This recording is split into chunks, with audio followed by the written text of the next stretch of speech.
Hey, it's Bob here at the Vancouver Web Fest, and we're doing a bunch of micro interviews. Can you tell us your name and what you do? Sure. I'm Carter Mason. I'm the CEO of JTS.TV. I'm one of the co-founders. And JTS stands for Just the Story. No ads, just the story.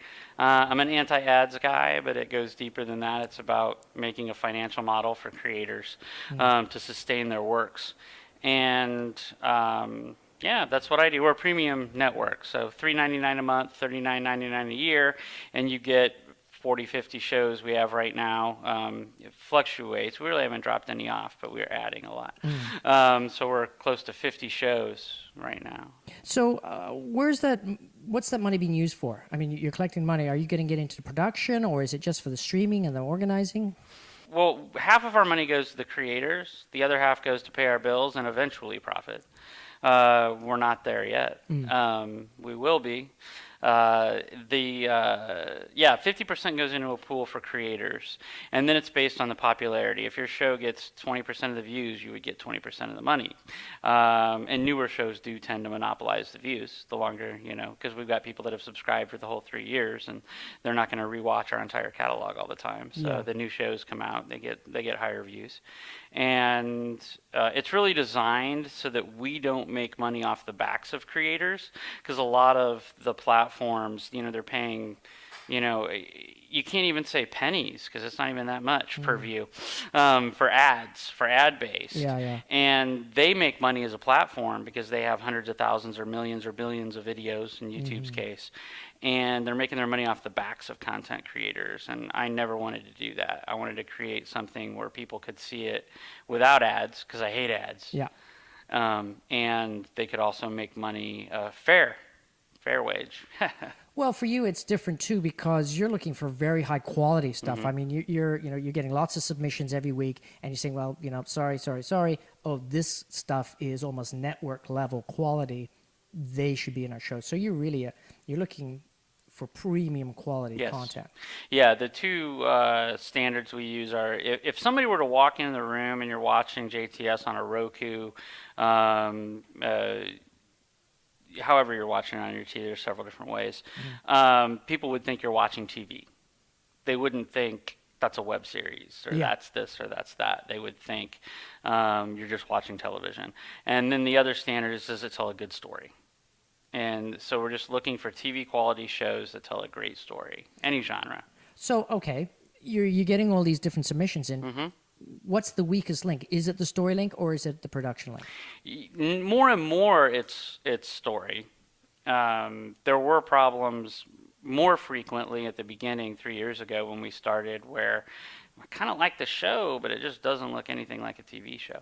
But as the production value or production costs to have a high production value have dropped, it's been easier for people to produce stuff that looks good on a flat screen. It's like I have a 42-inch flat screen, and if it looks good on there, then it's probably going to look good on a 60-inch and whatever, and we know that it's good enough for JTS. So I try to watch submissions if I can. YouTube has an app that's pretty easy to get on, to my television. So if you send me a private link, I can usually figure that out to get it and watch it on the TV. Nice. And so that's really, look like a TV show and tell a great story, and we're interested. Well, and that's a pretty big ask, dude. I mean, it is. There's a big difference between looking like a TV show, and that's not just the how well it's lit, it's how well it's acted, the variety of camera angles. You're really talking editing. Oh God, yeah. We were talking earlier, and you mentioned how editing is probably an Achilles heel. A lot of people, they're not editing enough. It's too long, too drawn out. Oh, right. The first episodes, especially of shows, is a huge problem for web series creators, because they just try to tell too much. If you're doing a 10-minute episode, you cannot do all the exposition that you want. If you're doing a 20-minute episode, you can do a little more, but it's still not a good idea to overtell the backgrounds and everything, and to do I think the example I used was, my brother Michael just said this because he just showed up in another scene, and it's just like, nobody talks like that, and it doesn't read authentic, and then it drags on, and it just adds extra stuff. When a creator really knows the world that he's created, that's he or she, that's fantastic, and that's what they should could do, but it comes across in subtlety, and people get it. Excuse me, they're a lot smarter than we think, our audiences. So do you think that's the fault of the director not really getting the vision of the show? I mean, let's face it, a lot of these web series is people learning as they're going. And one of the major things about creative direction is it takes a ton of experience and a ton of failures to kind of get what you're all about, so then you can direct other people. Well, there's a lot of good and bad about the network system, but what you get when you're an independent, or what you don't get, is feedback and studio notes. And a lot of stuff would get caught. Now, a lot of crap gets on the air, so a lot of stuff doesn't get caught, and sometimes those studio people make it worse. So I'm not saying that's the answer necessarily, but a lot of people could benefit from a lot more second and third opinions. Yeah. And people going, I already got this. This is unnecessary. What can you do? Why does this scene exist? If you can withdraw an entire scene or sequence of scenes and people still understand it, then you might as well not have it in there. Yeah. Well, I think that's also part of your learning process too. If you're doing, let's say, your first season web series and you're overshooting and you're getting these 15, 20-minute pieces that could actually be 5 or 6 minutes, your second season should be cut that level. And maybe you're still doing 10 minutes, but you're actually doing 2 shows worth of content compared to your first year. Yeah, I've seen a lot of people just get longer episodes, and then they run into some of that same first episode problem I was talking about. They just kind of extend the episode without having a reason. Yeah. And if you're going to do longer form content, you need to write for longer form content. And there are a lot of shows that I've seen, I'm not going to name any names, I'm not going to call anybody out, but I've seen them go to 20-minute, 30-minute episodes, and then all of a sudden I'm like, what am I watching? Yeah. It's just like it's more stuff, but it's just like extra. It's like slow It's or filler. paced and filler. Well, you know what? They're thinking the old style where, it's going to be on network TV. It's got to be 47 minutes and 37 seconds, and every show has to be exactly that number. This is web series, guys. There are no rules like that. You're not going to get kicked off at a network like yours because it's a 7-minute difference if it's a good enough show. And that's a huge paradigm shift for directors.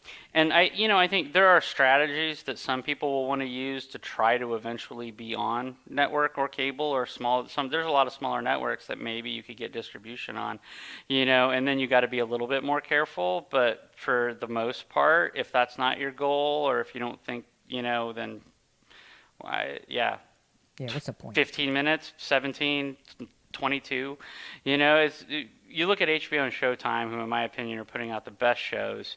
Game of Thrones does not have a standard 59 minutes or 62 minutes or 51 minutes. They end when they end, when that approximately 1 hour is done, when they've told the story they want to tell. Yeah. And that's just such a benefit, not having to worry about ads. I think that if a creator gets money from a sponsor, that's fantastic, because then they don't have ads to deal with. But if you're actually like writing for ad breaks or stuff like that, or if you put an ad on a 5-minute episode, how do you expect people to really want to find the good content if you're throwing up an ad before? It doesn't make sense to me, really, how it works that way. But I'm biased. Well, what about stuff like product placement? Do you think that's a viable way of getting funding? I do. I think that most of the companies are gun shy unless you can prove that you have a track record of getting a lot of views, because they got to know why. Trades are easy, getting stuff to put in your shows, but actually getting money for product placement isn't as easy as people would think. They think, I have an idea, this company would love it. Well, they might, but who knows if the person that makes that decision has a stick up their butt about web series. Who knows? Exactly. You just don't know. And so you can't really build that into your planning unless you have contacts and you've already worked it all out. So what advice would you give people that want to submit to your network? Well, if you've made a show that you think looks like a TV quality show and you tell a great story, then submit it. We want to look at everything. I think that we're a great first window, is the way that we put it, of distribution, and that if you've got a fan base, we'll give you a bonus for driving subscribers to us. You can monetize a little better, definitely better than any ad-based platform, unless you've got an audience that's going to kick in a few million views as soon as you launch. Yeah, but then if you've got something like that, you could probably be going to the networks and saying, hey, I got Exactly. a few. Yeah. Or Yahoo Screen or AOL or whatever, Yeah. the people that are spending big money right now, and they're taking a chance. I think it's good for the industry, but it is more of a network model what they're doing, and but I think that's good that they're investing in it, because other people are going. It makes the mainstream understand that these are TV quality shows. Okay, so how many shows do you have on your network right now? About 50. 50. That's a lot of damn shows. Okay. Yeah.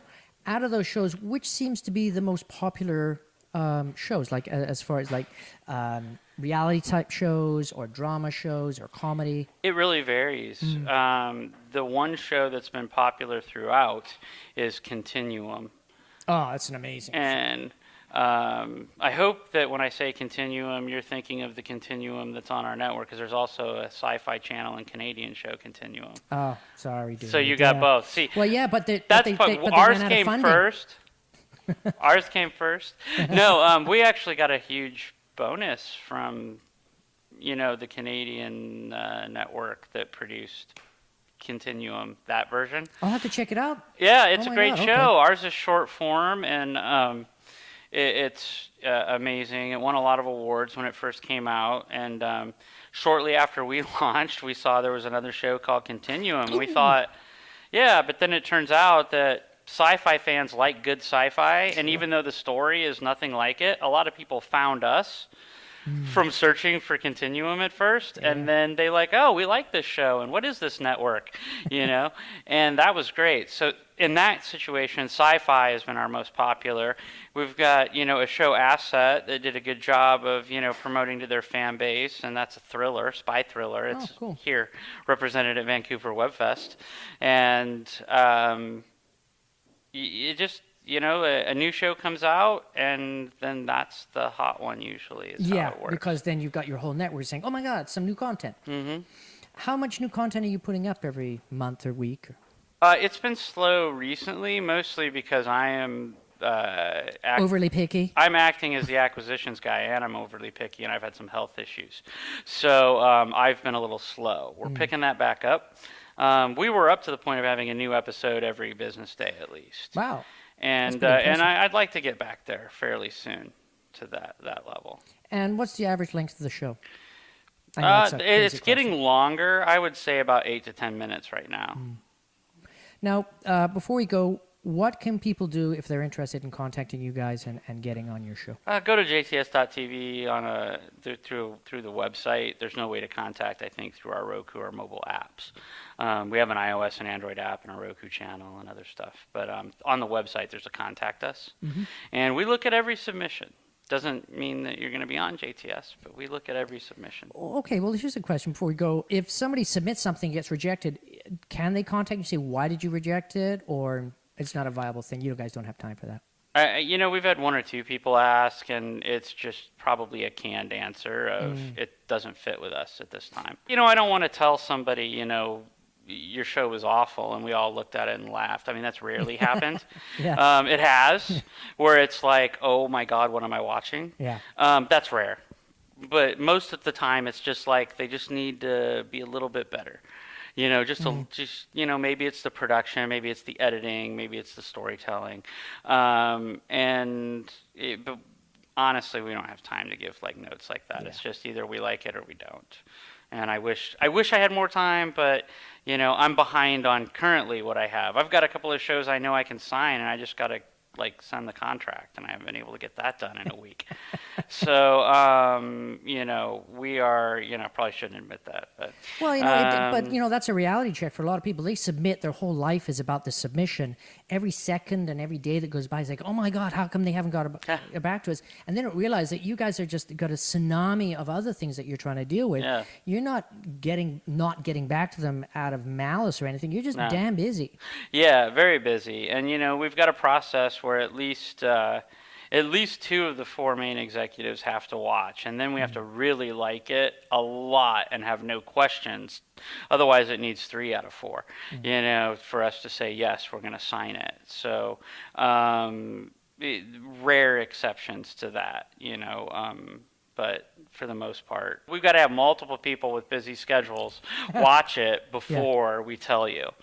And unless it's flat out, I can watch something and go, there's no way that's going on JTS, and I don't have to wait for them. Yeah. But an acceptance is going to take a little bit longer. All right, so big advice out there would be submit, don't be shy. If they don't get back to you right away, don't worry about it. If you get rejected, it might not be that bad. Try again, submit again. Yeah. Cool. I wouldn't submit the same show again. Oh, no. And another season or another show. If a first season is on the borderline and then a show made a really killer second season, we would consider it.